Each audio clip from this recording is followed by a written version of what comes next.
Mindu beda ftit tal-jimilu diġà jinsab għaddej ġmielu x-xogħol fuq proġett li qed isir tul il-Valletta Waterfront li b'investiment ta' €2 miljun se jissarraf f'dera isbaħ u aktar moderna tul din il-promenadi li tagħti esperjenza ta' ikel u divertiment f'kuljum tal-ġimgħa.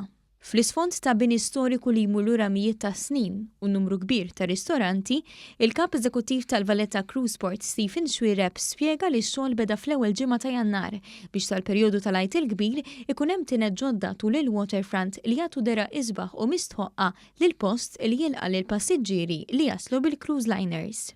Għamlu canopies ġodda għal-waterfront kollu. Din hija struttura li ħatkun qiegħda hemmhekk permanenti biex l-ewwel nett nagħtu iktar sbuħija lil waterfront u naħħajna dawk il-canopies li kellna li kienu bil-pitch roof. Kif ukoll iservi bħala embellishment tal-proġett, dejjem trid iżomm il-proġett ħaj u aħna nemmnu li b'dan l-investiment ħannieħu dalan. B'dan il-proġett, il-port il-kbir qed ikompli jkun attrezzat bl-aħjar mod biex jilqa' vapuri u passiġġieri li kull ma jmur qed jiżdiedu. Fil-fatt l-2019 kienet ir-raba' sena rekord għal wasliet tal-passiġġieri bi cruise liners fejn ġew Malta b'vapuri 900,000 passiġġier.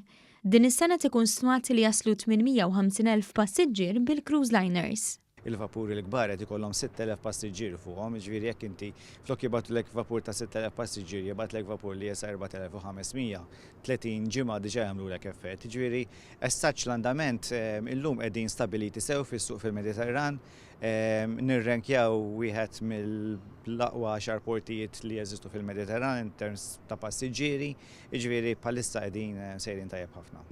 Is-Sur Xwireb innota li llum Malta għandha rappreżentanza mingħand il-linji kollha li operaw fil-Mediterran u l-prospetti għal din is-sena huma pożittivi.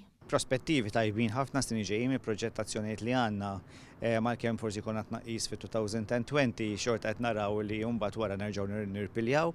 It-target tagħna jibqa' li xi darba nilħu l-miljun passiġġier.